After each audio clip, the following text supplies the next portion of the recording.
Valinda Miller is the second African American in South Carolina to open her own African American bookstore. I sit down one-on-one with her for a special edition of Quintin's Close-Ups. And be sure to download the free Quintin's Close-Ups app in your Apple or Google Play stores. Listen to this interview Wednesday on my free Quintin's Close-Ups iHeartRadio podcast. And if you haven't already, subscribe to my YouTube channel. Valinda, it's so good to see you here on Quintin's Close-Ups. Thank you very much for having me. I want to pick up where the Charleston City paper left off, and this is the headline. Valinda Miller uses her love of books to open Turning Page Bookshop, the next chapter. You just opened your own independent bookstore in Goose Creek, the second African American bookstore in the state. From June 1st to now, what chapter are you on in your life? Well, we're still trying to get the internet cafe set up, and I'm trying to increase the amount of diverse books we're having in the store. I mean, we have a great selection, but I want to bring more. But what I've been doing for the last 2 months is asking the community what they want, so I can bring it in. Bring it in. And in the beginning of the article, you told the city paper this quote, "I want to give back to Goose Creek what it gave to me." What did Goose Creek give to you? Well, my daughter and I was relocated down here in 2003 with my job, and the Goose Creek Rec Center introduced my daughter to baseball, basketball, football. Right. She took a lot of activities here. She met a lot of great teachers, Westview Elementary, Goose Creek High. My daughter got a lot of opportunities down here, and I got a lot of opportunities to volunteer at the Charleston County Library, get on the board, volunteer at the Berkeley County Library whenever they need it. So I want to give back to them. That rec center has been sort of my salvation, helping to raise my daughter. Raise your daughter. Obviously, you are an independent bookstore owner, just like I mentioned, and a book lover as well. What book describes you these days? Anything related to bookstores. Anything related to bookstore. Mr. Pember's 24-hour bookstore. How to find love in a bookstore. There's a lot of them. Anything related to bookstores, whether it's a murder mystery or fiction. And one of the books I recently started reading is How to Run a Bookseller, or How a Bookseller Is. It's by a guy from London, England, and it's kind of funny because we do run into some unusual customers in the bookstore business. Yikes. The Charleston City paper writes this about your store, quote, "Turning Page Bookstore is the newest addition to the independently owned bookstores in the Charleston area, and as I just mentioned, the second African American owned bookstore in South Carolina, along with the Malcolm X Center for Self-Determination in Greenville." What is the state of African American bookstores in your mind? Well, for the last 5 years, they're beginning to have an increase. We've got about 2 or 3 that opened up recently in Washington, D.C., the Lit Bar in New York and the Bronx. We're finally becoming in our own and opening up more. Because before the crash of 2008 and after 2008, it didn't matter what kind of bookstore and who owned it. That crash hurt a lot of bookstores. We had over 400 African American bookstores in 2007. And this is 2019, and we have maybe 150. But we're getting there. We're growing, little bit by little. Little by little. You said this quote, "When entering Turning Page, a table in the center is filled with bookshelves with like Grace Will Lead Us Home by Jennifer Berry Hawes. Obviously, books by Michelle Obama which is written by her. And the walls are lined with bookshelves, each dedicated to its own genre. Bibles, Christian books, local authors, fiction, young adult novels, cookbooks, and more. Tell me, what books are you currently reading? Well, Jimmy Fallon selected 5 books and asked his audience to select one that they wanted to read for the summer. My book club groupie, decided, why don't we just read all 5? So each of us picked one, and the one I picked was The Gone Dead. That seemed kind of interesting. And my book club, Turning Page Book Club, is reading Bookstore on the Shore by Jenny Colin. And we just got finished reading Anissa's Gray book last month, and we thought it was okay.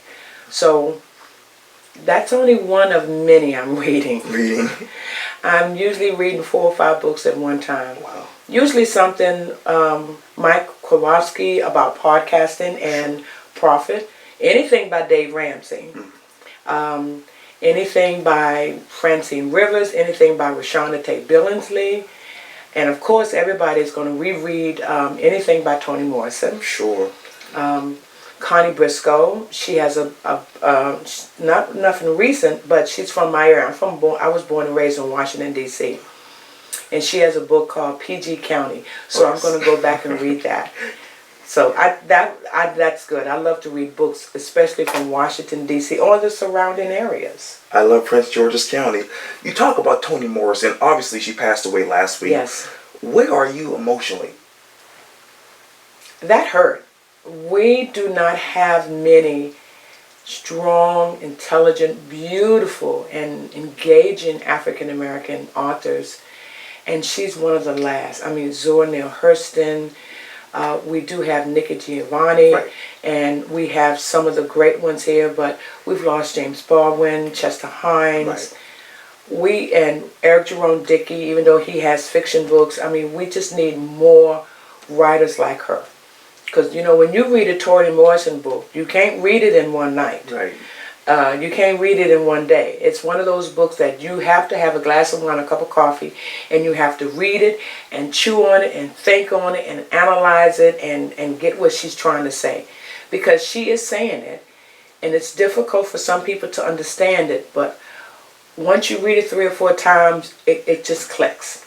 She's one of those writers that you might have read her book 10 years ago, and you will read it again 10 years from now.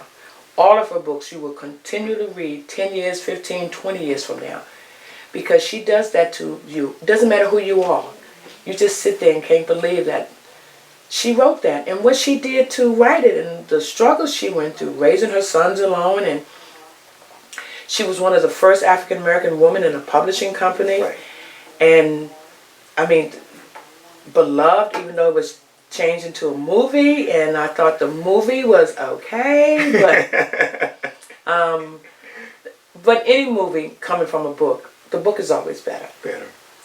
You know. How do you understand and analyze Toni Morrison now after her untimely death?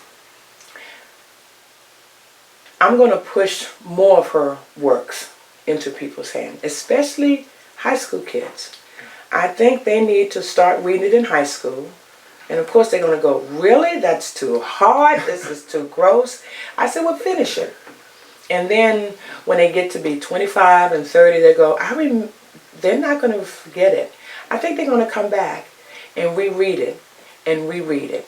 It's not one of those books where you read one time and you enjoy the story, you love the story, but 5, 10, 15 years down the road, you're going to remember it. I mean, I read Sula years ago, and I still want to go back to it. Tar Baby, and, you know, Beloved. It's a difficult read, but I think the more you read her books over time, right, the more you understand it, and the more you realize how each one of her books relates to some point in your life, and you go, okay, now I get it. Get it. How does she relate to you these days? I'm a little disappointed that we've lost her. Of course, I'm sad about it. But I'm glad that she was around because she was my grandmother's favorite. My grandmother was the one who walked me to my library, the first library when I was 6 years old. And my grandmother loved Toni Morrison and James Baldwin and Chester Himes. They were her favorite. My mother read her years later. So Toni Morrison sort of relates, the way I feel about it now, it's like losing a family member. She's been around my family generations, not for years, generations. And when my mother even heard about it, my mother went, oh my God, I remember. She remembers certain passages from her books. Sure. And that's all she doesn't care about the title of the book, but she remembers certain passages. There's a picture of Toni Morrison with Angela Davis walking down the street in Harlem. I mean, that's classic. 2 very powerful, 2 very intelligent women. And with the work that they did and the writing and the speeches and how they relate to people, that would never go away. I know you love murder mysteries, and you told the Charleston City paper this quote, I love murder mysteries. Agatha Christie's is my favorite. But I want to highlight one of my favorite genres with a murder mystery room. I'm curious, why murder mysteries? I guess because you know the bad guy, and you want the bad guy to get caught. Sure. That's the good theme of it. Also, when you read murder mysteries, especially Agatha Christie, and there's a few of my favorite. V.M. Burns, she's an African-American murder mystery writer.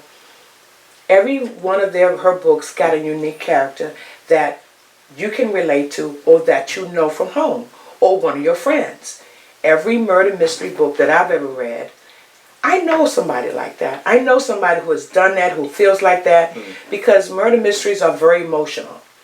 Why did they do it? Why were they angry? What happened in their past?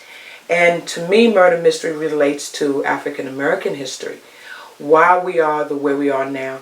We cannot repeat the past, but we have to learn from the past. And murder mysteries, to me, is another way of finding out why those people are who they are and why did they commit the crime. And who helped them commit the crime, and who's the surrounding characters around them. I just love the uniqueness of it. Let me turn you over here to Charleston, and obviously North Charleston, and even in Goose Creek, people talk all the time, and this is about gentrification. If you could write a book about it, what would be that title? Why? Why? What was wrong with the neighborhood? Oh, I didn't like the way that neighborhood looked. There was something wrong with the apartments are bad. Okay, you're a big business or a corporation. Go in there and fix the neighborhood. Go in there and clean up the garbage or revitalize the apartment building or bring in more stores that the community can, decent grocery stores. Why are you just tearing down and building up something that's a little bit more expensive that you know people cannot afford? And you only want to bring people who can afford, but that doesn't make the world diverse. That doesn't help the community. When you bring everybody else in and you throw everybody out, it's like you throwing away somebody. Why not go back into the community and find out what they need and work with them and fix it? Why? Why do you want to tear it all down? And I know, and you also told the Postal Courier this quote, people, meaning your store, can come in with their laptops and work on a project or paper or pick up a book from a shelf and start reading. I want people to come here and feel comfortable and enjoy themselves. I want them to feel at home. Okay, when you go into the bookstore, what do? I do the exact same thing. First, any bookstore, I walk around and see everything that they have. And because as a bookstore owner, of course I'm going to go, well, you know, you should have had this one. Because, you know, that's only the second book, and you need this book. And my daughter says I have a bad habit of going into bookstores, and I see somebody looking in the book, and I'll walk up to them and say, you got to get this book, and here's the reason why. Oh, you'll just love this book. And there's been a few times my daughter goes, okay, Mommy, I know you love books, but you got to stop walking up to people and telling them, they need to get this book. They need to get that book. But they do. Yeah. And that's what I want people to come into my store. I want to walk in, I want them to come into my store, and I don't want them to tell me, what's the latest book you read? I want them to tell me what mood are they in. Because people buy books on moods. You're in the mood for a murder mystery, or you're in the mood to cry, or you're in the mood to laugh, or you just want to sit down. You got to take a long flight. So you don't want to read nothing that's too technical. You don't want to read nothing that requires too much thinking. You just want to read something kind of fun. The characters are weird and unusual, and you want a book that would take your mind away from what's going on right then and there. Every book should do that.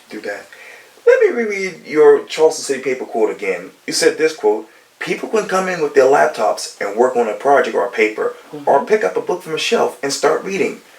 What do you hope people will do when it comes to turning bookstore in the next 5-10 years in your mind? I hope people will realize I don't have anything wrong with the Kindle or the Nook. There's nothing wrong with that. But I want to go back to when we were growing up and we held a book in our hand and we walked around it and we felt the pages turn and we smelled the book. To this day I still smell books. You want to hold on to the book. You want to add a book to your collection. Sure. You want to give it to your child or the neighbor or your friend. Oh, you have got to read this book. I know you may have it on a Kindle, but here, hold on to the book. And you want people to. I want people to come in there and know that I can sit here in this comfortable chair, and I can at least read the first 5 pages, because the first 5 pages is what's going to catch you. Right. And if you go, no, I don't like that, you're going to put it back and get something else. And I want the senior citizens to come in there. I want them to sit back in the chair, have a cup of coffee. I want them to read the newspaper or read a magazine or read whatever other free literature that we have, like the city paper. Yes. I want them to come in there and talk to us. I want parents to come in there with their little kids. We're going to have puppet shows. Yes. I invited the mayor of Goose Creek and hello, Mayor Beeb. and the Goose Creek football team and Stratford High School to come in there and read to the kids. I want teens to come in there and have a night where they can sit on the floor and talk about books and have some pizza and get to know somebody else. And I want them to have a space that's just theirs. The adults don't have to be there. I will have some security there watching for them to make sure they're okay. Sure. And we'll close the door and their parents can drop off their teen, 12 or 13-year-old, and have a good time. And put down the phone. And they cannot have electronics at all. They can have pizza, they can have sodas. Because I told this to one parent, she says, well, they'll make a mess. I said, well, we have a vacuum cleaner and a rug cleaner in the back. We're not worried about that. I just want the teens to come someplace where they can feel comfortable with Miss Valinda and my manager, Miss Airley. I want the senior citizens to come there and keep themselves busy. I want people to come there and read to kids. I want book clubs there. We have 4 book clubs. Christian, we have a murder mystery book club. We have a regular book club, and my book club groupies is there. And it's not a bookstore, it's your community. Think of it as the Goose Creek Rec Center. You just can't play any sports, but you can come there and sit down and relax and enjoy yourself and probably meet some new people. New people. Obviously, you are a trailblazer, beginning from where you started in life to now. What book would you write beginning with a title about your life? She's a serious, nutty bookworm. I am. I'm a hardcore bookworm. I think that's me, a hardcore bookworm. Bookworm. Yeah, that word fits me because I'm just a worm that goes around to bookstores. Every time I visit a place or a country, I would go, the first thing I ask for is, where's the library and where's the bookstore? Because I still love libraries. And I still walk in there. Yes, I do borrow books from the libraries, as well as buy books from other independent stores, as well as buy my own books from my own store. I just want that feeling to hold a stack of books. And I'm glad that my grandmother, who was not, as in her time period, they didn't have libraries. So when she saw my love of books, it was my opportunity to help her hang out in the libraries. And I turned that over to my daughter, and she loves books as much as I do. That's so amazing. And I must apologize. You were right earlier. I just checked the calendar. We were supposed to do it 4 o'clock. That's okay. Luckily, I don't work too far from here, and I was able to get here fast. Thank you so much. Oh, that's no problem. My sincere apologies. That's no problem. It happens on TV. You're just widely known. Yeah, well, it's all the grace of God that allows me to be here and do this, so I'm happy to do it. It's all the grace of God that I was able to open my bookstore. Yeah, and He's going to keep you there. Yes, He is. Yeah. Well, Valinda Miller, thank you so much for your time, and again, welcome to Quintin's Close-Ups. Oh, thank you. This was fun. Oh, thank you. Same here. I really appreciate it. Hope to do it again at the regular time. That's okay. At the regular time. Thank you. Thanks again. You're welcome. I appreciate it. Anytime.